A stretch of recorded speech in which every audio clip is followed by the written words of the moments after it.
Hi, welcome to Vijay's info.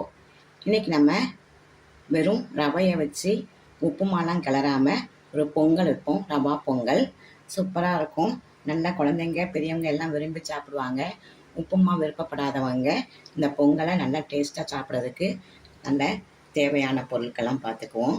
ரவை ஒரு cup 3/4 cup வச்சுருக்கேன். அது மாதிரி பாசிப்பருப்பு ஒரு அரை கப்பு எடுத்து நல்லா வேக வச்சு வச்சுருக்கேன்.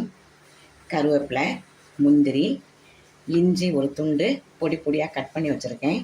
ஜீரகம் ஒரு 1/4 ஸ்பூன், மிளகு 1-2 அப்படி தட்டி வச்சுருக்கேன் ஒரு 1/4 ஸ்பூனு, பெருங்காயத்தூள் ஒரு 1/4 ஸ்பூன் எடுத்து வச்சுருக்கேன். தேவைக்கு தண்ணி, தேவைக்கு நெய் அல்லது உங்களுக்கு விருப்பப்பட்ட ஆயில் சேர்த்துக்குங்க. இவ்வளோதான் நமக்கு தேவையானது. இதை நம்ம எப்படி செய்யலான்னு பார்க்கலாம். இப்போ அடுப்பில் ஒரு பேனில் 2 ஸ்பூன் ஆயில் அல்லது உங்களுக்கு விருப்பப்பட்டால் நெய்யும் சேர்த்து கூட ஆயிலும் நெய்யும் சேர்த்து கூட 2 ஸ்பூன் எடுத்து விட்டுக்குங்க. நான் நெய் விட்டுருக்கேன். இப்போ இதில் நம்ம எடுத்து வச்சுருக்கிற ஜீரகம், மிளகு, இஞ்சி, காயத்தூள்,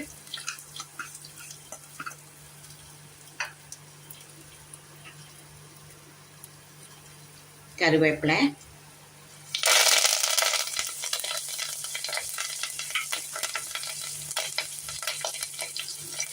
முந்திரி,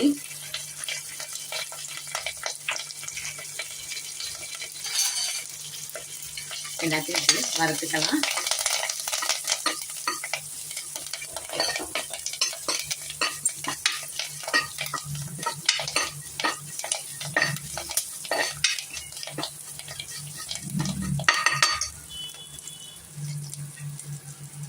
இப்போ இதில் எடுத்து வச்சிருக்கிற ரவையை போட்டுடலாம்.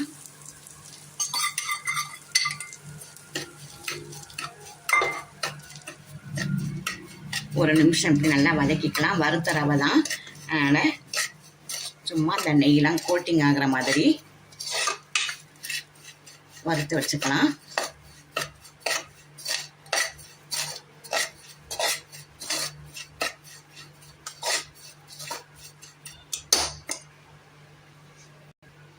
இதில் 3 மடங்கு தண்ணி விட்டுறலாம்.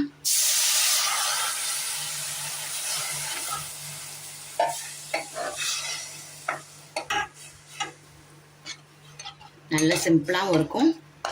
உப்புமா மாதிரியும் இருக்காது, பொங்கல் மாதிரி இருக்காது. ரெண்டும் சேர்ந்த கலவையாக நல்ல டேஸ்ட்டாக சூப்பராக இருக்கும். நீங்கள் உங்கள் வீட்டில் ட்ரை பண்ணி பாருங்கள். இது ஒரு நிமிஷம் கிளறிட்டு நம்ம எடுத்து வச்சுருக்க பாசிப்பருப்பு நல்லா வேக வச்சுருக்கோம். அதை விட்டுறலாம். அடுப்பை நல்லா சிம்மாக வச்சுக்குங்க.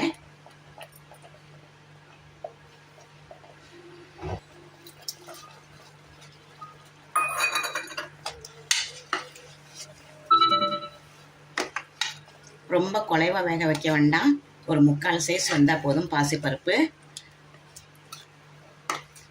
இப்போ நம்ம இதில் தேவைக்கு உப்பு போட்டுடலாம். கல் உப்பு போடுறேன்.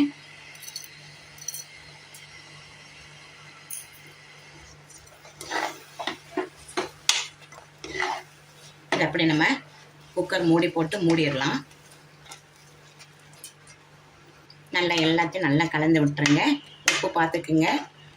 இந்த டைமில் உப்பு எப்படிலாம் இருக்குன்னு பார்த்துக்கிட்டு நம்ம தேவையான போட்டுக்கலாம். ஃபஸ்ட்டு கொஞ்சம் குறைச்சலாகவே போடுங்க. அப்போ நமக்கு தேவைக்கு கொஞ்சம் ஜாஸ்தியாக வேணால் போட்டுக்கலாம். ரொம்ப முதலே போட்டுறாதீங்க. 3 மடங்கு தண்ணி ஊற்றுனீங்கன்னா நல்ல பொங்கல் நல்லா குலைவாக இருக்கும். இல்லாட்ட ரொம்ப ஃபிட்டாக இருக்கும். நல்ல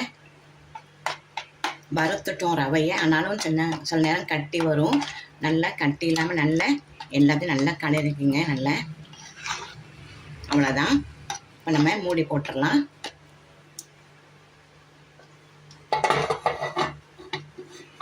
வெயிட்லாம் போட வேண்டாம். சும்மா மூடி வச்சு ஒரு 3 நிமிஷம் இருந்தால் போதும். இப்போ ஒரு 3 நிமிஷம் நல்லா வெந்திருக்கு. இப்போ நம்ம திறந்து பார்க்கலாம்.